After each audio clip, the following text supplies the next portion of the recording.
Hello, it's Jade from Boho Bookworm, and today I'm doing the Try a Chapter tag because I have a couple of amazing books I'm really excited to dive on into, but I don't know which one to start with. So before I do my Try a Chapter tag, I'm going to go for a quick run. But the books that I will be featuring in this video today are A Clash of Kings, the second book in the Game of Thrones series by George R.R. Martin. I will also be reading the first chapter of The Road Trip by Beth O'Leary. Then I will be sinking my teeth into A Magpie by Elizabeth Day. And lastly, the one that I was so excited for and gutted I couldn't get my hands on a copy during the Jubilee weekend because all the shops were closed. I had to buy one as soon as possible. Sorrow and Bliss by Meg Mason. They are the 4 books that will be featured in this video, and by the end of it, we will decide which one has caught my eye enough to make me just read it straight away. And so we'll begin a reading vlog. Hello. It is such a beautiful, beautiful day. I'm out by the pond reading this book. I am doing the Try Chapter tag, so there's a very long prologue in the Game of Thrones. It's 26 pages long, and then we get into Arya's chapter. So I've just finished the prologue, which was really interesting, though. Like, I had to try and remind myself of who all the characters were, like Sir Davos, and everyone was just like, whoa, who are you again? Because it's been so long since I've read the book. But I'm getting really into it. Now on to Arya's chapter. I do find Arya's chapters just so interesting. She's just such a ballsy little girl. She is on the run, disguising herself as a boy in the first chapter, and now we're about to go on to Sansa's chapter with Joffrey. And just overall, I'm loving the Game of Thrones world again. I actually think I might actually read this one quite fast. Oh no. Part of me actually just doesn't want to stop, but that's not the point of Try a Chapter tag. So let's carry on going in. So I'm just out in the sun, and I've just finished the first chapter of The Road Trip. Technically it wasn't the first chapter.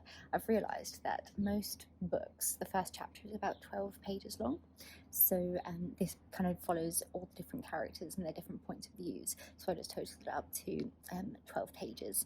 And the beginning, I find it really hard to like just suddenly go into a new book, and the opening scene is just like this conversation and the characters just like doing something already. Like, I like things to be a bit more set up and, you know, like set the scene for me a little bit before we just dive on into this like random conversation. But so far it is this girl called Addie and her friend Deb. They are on their way to a wedding.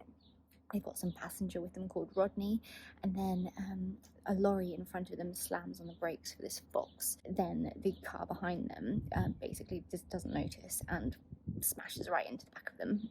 So they get out, and Addie realises that it's actually her ex-boyfriend and one of his mates. And yeah, their car's like not doing very well, and basically they're going to have to all road trip together to this wedding in Scotland. Besides that like first little opening bit that was just a bit too like, well, okay, cool, I'm in the story now. I really enjoyed it, and this book was the one that everyone was like voting for me to read out of all the books in this video. So I'm guessing it's going to be good. I have loved other Beth O'Leary books. Here we go. Good morning. We're in bed on a Sunday morning, reading. I'm about to crack open Magpie by Elizabeth Day and try the first chapter for the Try a Chapter tag. Let's see the first line of this book. Anthony, let me know if... Is it going to be better than the last one? Yeah, he read the first line from Sorrow and Bliss by Meg Mason, and it was like the most rubbish first line ever. It's to be captivating. No hate for that book though, because I haven't read it yet, and apparently it's brilliant. Okay. Now, chapter 1. The house was perfect. Is that it? Yeah. What do you think? I'm intrigued. Are you? What's perfect about it? Exactly. Read a little bit from your weird book. No, because out of context it sounds ridiculous. Like, please just read that bit that you just read to me, because it's hilarious. My soy-sauced brain had officially taken off without me. I was operating on autopilot, phrases and words scrolling up into my mind as if fed to me by teleprompter.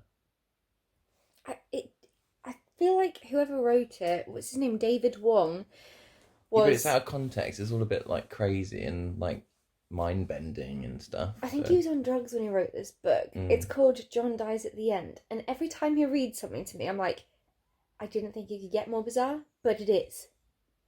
But you're enjoying it, aren't you? Yeah, it's really good. He is using the Kindle. 25% through. My Kindle. Mm. But we're going to crack on and read. I'll let you know how I get on with the first chapter. Bye!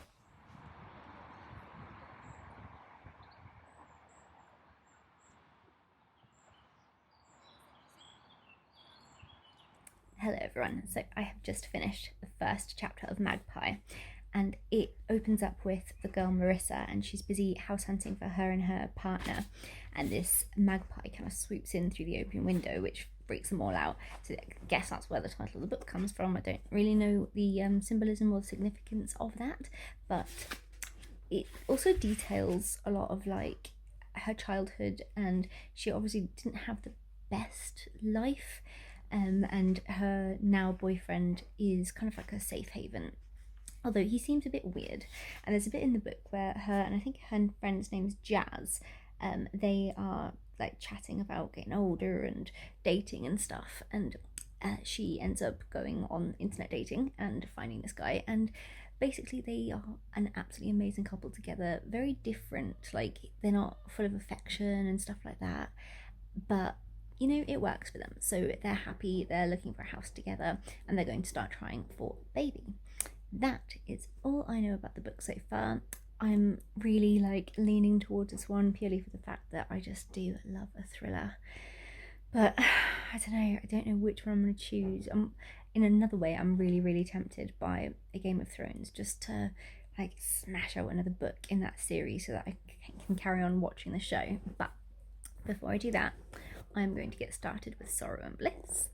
And just to relive a bit of my own childhood, I went to the shops and I bought some Haribos and some Twiglets, which is really going against my diet, but who cares? I really just had a craving for them. There's something going on with me lately. I don't know what it is, but literally, like, I hate pizza. Never ever been interested in it. Chocolate, same. But lately I have just been craving pizzas, chocolate. I've been wanting anything kind of sweet. I'm not really a sweet person, I'm a savoury person. So I'm like, what is going on with my taste buds and my cravings? But don't worry, I am not pregnant.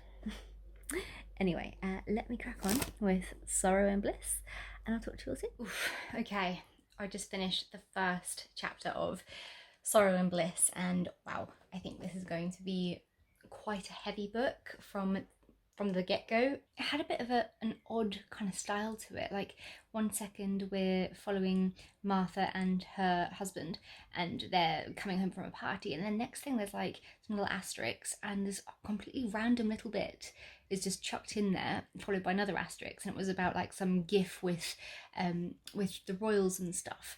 I don't know, it just kind of felt a little bit weird, but I didn't hate it. It was interesting and kind of like hops between like different things that happened. It's very clear from this opening chapter that, you know, Martha and her husband, they're not in a great spot, because their whole like conversations and everything is just really stilted and miserable. They really just don't seem happy, and right at the end he's left her. A bit of the first chapter was all about like how she was turning 40 and she was a bit miserable about it, getting to that age and stuff, and as someone that just turned 31, I can definitely relate. Like, she'd said that she'd lost all of her friends and stuff, like they'd just kind of fallen apart from each other because they were all having children and moving forward in life, and she didn't really have anything to talk to them about anymore. And I felt the exact same way when I lived in Australia, to be honest. Like, all of my ex's friends that had wives and fiancés and all that, because that's the age we're in now, all they spoke about was children and breastfeeding and nappy changing or planning their weddings. And like, it just made me feel really left out and really uncomfortable, because it is a sensitive subject for me. So the fact that this author is actually Australian, and she mentioned, you know, how all her friends suddenly just spoke about nothing else but babies and stuff. Like, I get that, because I experienced that like more than ever when I lived in Australia. Like, Australia is just a weird kind of country with regards to like men and women, because when I lived there, if we ever had like like meals out or dinner parties and stuff, all the men would congregate to like one side of the house and all the ladies would go to the other side, and it was just like a thing where women have to stick with each other and men have to stick with each other. It wasn't just kind of like intermingling and mixed, and I just didn't really like that. Like, I get along better with men anyway. I've got way more guy friends than I do girlfriends. I mean, I miss my girlfriends. I do have a lot, but yeah, I don't know.